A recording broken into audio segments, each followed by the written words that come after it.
નમસ્કાર. રાજ્ય પરીક્ષા બોર્ડ આયોજિત મુખ્યમંત્રી શ્રી જ્ઞાન સાધના મેરિટ સ્કોલરશિપ પરીક્ષા 2024ના આયોજનનું જાહેરનામું આવી ગયું છે.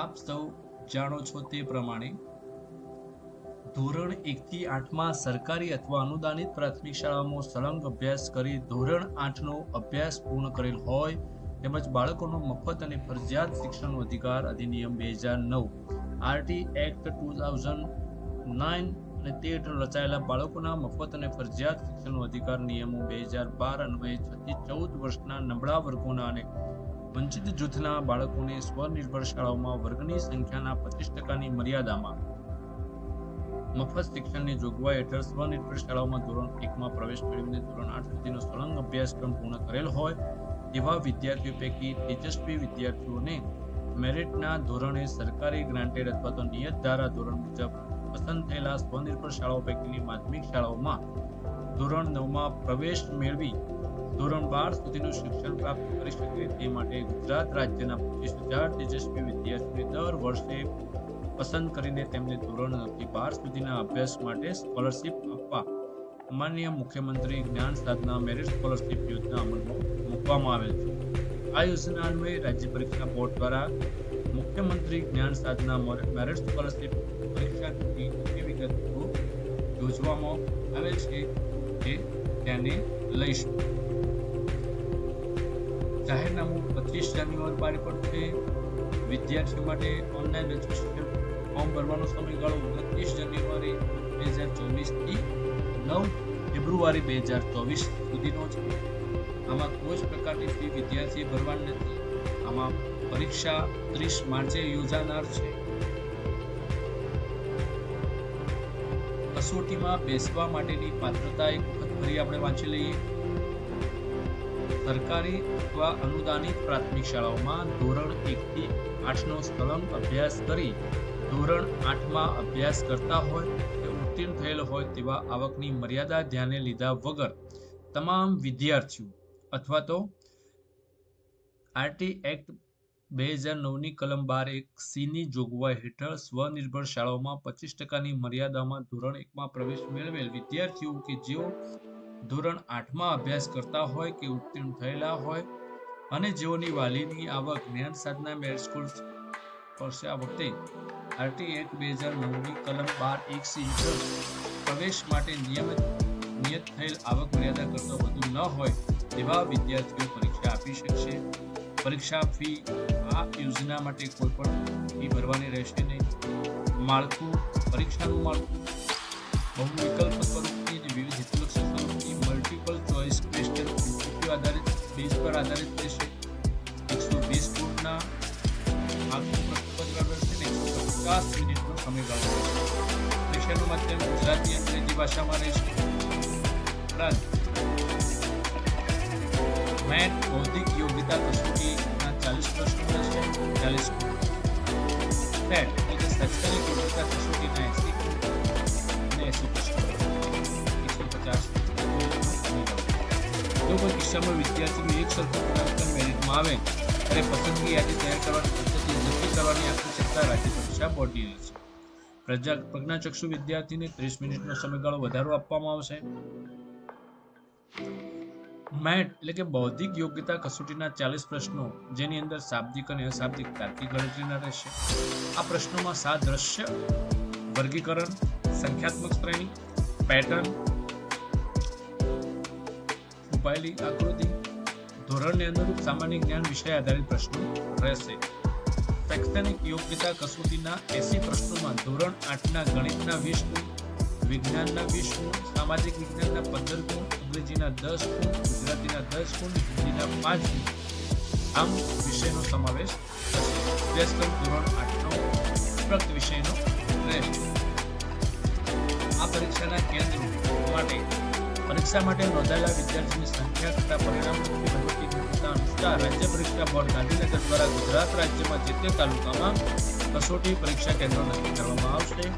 ગુજરાત માધ્યમિક અને ઉચ્ચતર માધ્યમિક બોર્ડના ધોરણ 10 અને ધોરણ 12ના પરીક્ષા કેન્દ્ર વિદ્યાર્થીએ બોર્ડના દ્વારા મૂકવામાં આવેલ પરીક્ષા કેન્દ્ર પર ખર્ચે પરીક્ષા આપવામાં ઉપસ્થિત રહેવાનું રહેશે. આ જ્ઞાન સાધના મેરિટ સ્કોલરશિપ પરીક્ષાનું પરિણામ અને મેરિટ લિસ્ટ માટે બોર્ડની વેબસાઇટ scbexam.org પર પ્રસિદ્ધ કરવામાં આવશે. મુખ્યમંત્રી જ્ઞાન સાધના મેરિટ સ્કોલરશિપ પરીક્ષામાં કટ ઓફ કરતાં વધુ ગુણ મેળવનાર વિદ્યાર્થી તેજસ્વી વિદ્યાર્થીઓની યાદી રાજ્ય પરીક્ષા બોર્ડ ગાંધીનગર દ્વારા નિયામક શ્રી શાળાઓની કચેરી ગાંધીનગરને યાદી સુપ્રત કરવામાં આવશે. તે પૈકીના બાળકોના દસ્તાવેજોની ખરાઈ જિલ્લા શિક્ષણાધિકારી શ્રી દ્વારા નિયામક શ્રી શાળાઓની સૂચના અનુસાર કરવાની રહેશે. વિદ્યાર્થીના પ્રવેશ માટેની પ્રક્રિયા માટે ઉપર મુજબની જે ખરાઈ થઈ ગયા પછી જે વિદ્યાર્થીઓ મેરિટ સ્કોલરશિપ માટે પાત્ર થાય છે એવા વિદ્યાર્થીઓનું કાઉન્સિલ મેરિટ લિસ્ટ નિયમશ્રી શાળાઓની કચેરી દ્વારા એક અલાયદા પોર્ટલ પર પ્રસ્તુત કરવામાં આવશે. રાજ્ય કક્ષાની યાદી તૈયાર કરતી સરકારના ધારાધોરણ મુજબ અનુસૂચિત જાતિ જનજાતિના વિદ્યાર્થીઓને ખાસ કરવાનું રહેશે અને દરેક કેટેગરીમાં 50% લાભાર્થી કન્યાઓ રહેશે. સ્કોલરશિપ માટે પાત્રતા ધરાવતા વિદ્યાર્થીઓનું નિયમિત મર્યાદામાં ક્રમાંક 3/20/2023ના સુધારા શાળા મુજબ દેશના કોઈપણ શાળામાં ધોરણ પ્રવેશ મેળવી શકશે. પોર્ટલ ઉપર જાહેર કરેલ શાળાઓએ આ રીતે સ્કોલરશિપ માટે પાત્રતા ધરાવતા વિદ્યાર્થીઓને જ્યારે ધોરણ પ્રવેશ આપવામાં આવશે ત્યારે તેવા વિદ્યાર્થીઓને તેઓની શાળામાં પ્રવેશ બાબતનું જનરલ રજિસ્ટર નંબર સાથેનું પ્રમાણપત્ર શાળાના આચાર્યની સહીસિક્કા સાથે વિદ્યાર્થીને આપવાનું રહેશે. વિદ્યાર્થીના વાલીએ આ પ્રમાણપત્ર પોર્ટલ ઉપર આપવામાં આવેલ સૂચના અનુસાર નિયત સમય મર્યાદામાં અપલોડ કરવાનું રહેશે. પસંદગી મુજબની શાળાઓમાં પ્રવેશ મેળવવાની સંપૂર્ણ જવાબદારી વિદ્યાર્થીઓની અને તેમના વાલીની રહેશે. તે બાબતે જિલ્લા શિક્ષણાધિકારી શ્રી નિયામક શાળાઓની જવાબદારી રહેશે નહીં. પ્રવેશ મેળવેલ તમામ વિદ્યાર્થીઓની ફાઇનલ મેરિટ લિસ્ટ નિયામક શ્રી શાળાઓ દ્વારા તૈયાર કરવામાં ઓનલાઈન અરજી કરવા માટેની સૂચનાઓ ધ્યાને લેતા સરકારી શાળાના અને અનુદાનિત શાળાઓના વિદ્યાર્થીઓ માટે સમગ્ર શિક્ષાની વેબસાઇટ સ્કૂલ એટેન્ડન્સ ગુજરાત.in પર અથવા તો https://attendance.gujarat.in પર પોર્ટલ પર આરટીઆઈ કલમ નંબર 12 ની જોગવાઈ હેઠળ સ્વનિર્ભર શાળાના વિદ્યાર્થીઓ રાજ્ય પરીક્ષા બોર્ડની scbexam.org પરથી વેબસાઇટ પરથી 29 થી 9 ફેબ્રુઆરી 2024 દરમિયાન ઓનલાઈન ફોર્મ ભરવાના રહેશે. રાજ્ય પરીક્ષા બોર્ડ દ્વારા ઓનલાઈન જ અરજીપત્ર સ્વીકારવામાં આવશે. જેમાં તમામ પ્રકારની વિગતો ભરતી વખતે પોતાની ધ્યાન રાખવાનું રહેશે. જેમાં બોર્ડ દ્વારા કોઈ પણ સુધારો કરવામાં આવશે નહીં. સમગ્ર અંગ્રેજીમાં ભરવાનું રહેશે. વિદ્યાર્થી ગુજરાતી કે અંગ્રેજી પૈકી જે માધ્યમ પસંદ કરશે તે માધ્યમ પરીક્ષા આપી શકશે. આગળ વાત કરી તે પ્રમાણે ફોર્મ ભરતી વખતે પોર્ટલ લોગિન કરવું કે જેમાં સરકારી કે અનુદાનિત પ્રાથમિક શાળા હોય તો એમાં સ્કૂલ એટેન્ડન્સ ગુજરાત.in પોર્ટલ પર જવું. શાળાના ડેશબોર્ડને લોગિન કરવું. ડાબી સાઈડ પર મુખ્યમંત્રી જ્ઞાન સાધના મેરિટ સ્કોલરશિપ પરીક્ષા પર ક્લિક કરવું. જેમાં ધોરણ 8ના વિદ્યાર્થીઓનું લિસ્ટ જનરેટ થશે. તે વિદ્યાર્થીના લિસ્ટના સામે ટિક કરવું. ટિક કર્યા બાદ નીચે બાજુ પર ટિક કરવું અને યાદી ચકાસી સબમિટ અને કન્ફર્મ પર ક્લિક કરવું. ત્યારબાદ એપ્લિકેશનની પ્રિન્ટ કરવાની રહેશે. સાથે સાથે જો સ્વનિર્ભર શાળાઓ હોય તો એમના માટે scbexam.org વેબસાઇટ પર જવું. એપ્લાય ઓનલાઈન પર ક્લિક કરવું. એપ્લાય નાઉ પર ક્લિક કરવાથી એપ્લિકેશન ફોરવર્ડ થઈ જશે. જેમાં બાળકનો આધાર યુઆઈડી સીપીએસ ચાઇલ્ડ આઈડી નાખવા બાદ સબમિટ આપવાનું રહેશે. જેની વિગતો ઓટોફિલ જોવા મળશે તે તપાસી બાકીની વિગતો વિદ્યાર્થીએ ભરવાની રહેશે. વિગતો ચકાસી નીચે આપેલા માહિતી પર ટિક કર્યા બાદ સબમિટ અને કન્ફર્મ પર ક્લિક કરતા સેવ કરી એપ્લિકેશનની પ્રિન્ટ કાઢવાની રહેશે. અગત્યની કેટલીક સૂચનાઓ છે તે પણ ધ્યાને લેવાની રહેશે. જેની અંદર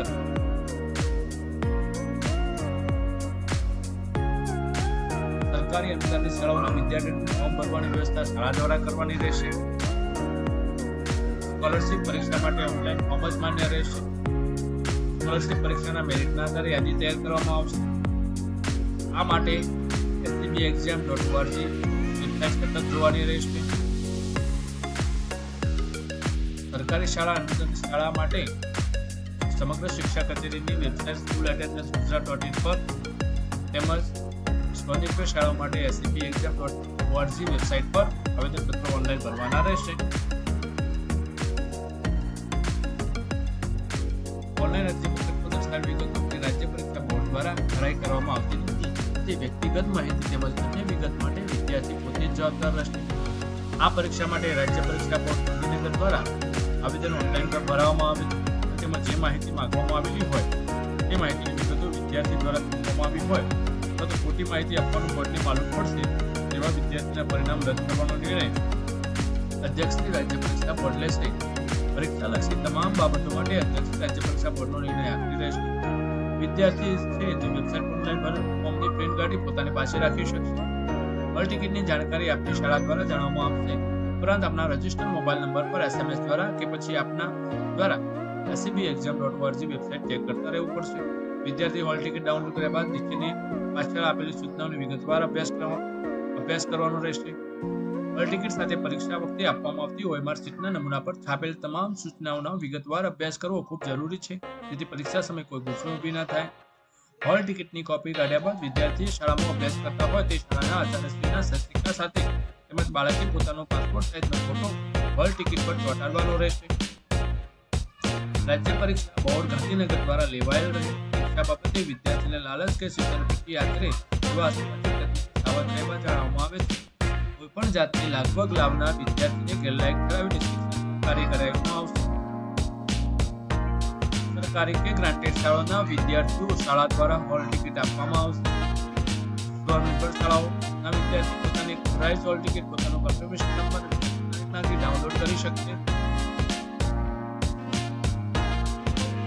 સ્વનિર્ભર શાળાઓના કિસ્સામાં ગુજરાત સ્વનિર્ભર શાળા ફી અધિનિયમ 2017ની જોગવાઈ મુજબ નક્કી થયેલ વિજ્ઞાન સ્તરના સ્કોલરશીપની રકમ કરતાં વધુ હોય તો તે વધારાની રકમ શાળાને ચૂકવવાની જવાબદારી વિદ્યાર્થીના વાલીની રહેશે. ધોરણ 9 થી 12 ના અભ્યાસ દરમિયાન કોઈપણ ધોરણમાં વિદ્યાર્થી નાપાસ થાય તો શાળા શિક્ષણ છોડી દે પગલાં લેવામાં આવે તો આ યોજનાનો લાભ નિપુષાર કેવળ પ્રભાવશાળી રહેશે નહીં. રાજ્ય પરીક્ષા બોર્ડ દ્વારા માત્ર પરીક્ષા લેવામાં આવશે. શિષ્યવૃત્તિની સહાય માટે નિયમનશ્રી શાળાઓની સૂચના મુજબની કાર્યવાહી કરવાની રહેશે. ચાલો લાગી જાઓ પરીક્ષાની તૈયારી કરવા માટે. Best of luck. Thank you for watching.